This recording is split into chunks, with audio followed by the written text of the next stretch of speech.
Come vi trovate voi col commercio a Bassano? Supermercato. Il supermercato è conveniente. Io mi trovo bene, ma le dirò una cosa, che io mi servo il supermercato e quindi purtroppo la città muore in questo senso. Non ci sono più negozi, non c'è più niente. Bassano, io ho 85 anni, Bassano era splendida, sta morendo. Ma si trova ancora la roba bella in centro? Sì, bellissima.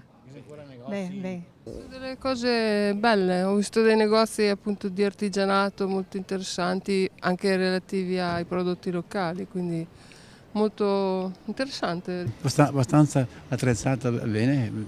Vedo un grande svuotamento dei negozi, specialmente il centro, dovuto alla crisi, dovuto ai centri commerciali, dovuto a tante altre cose. Del commercio qua a Bassano mi sembra che tra negozi che chiudono e tutto quanto non mi sembra che vada troppo bene, proprio, cioè stanno chiudendo negozi a tutto spiano.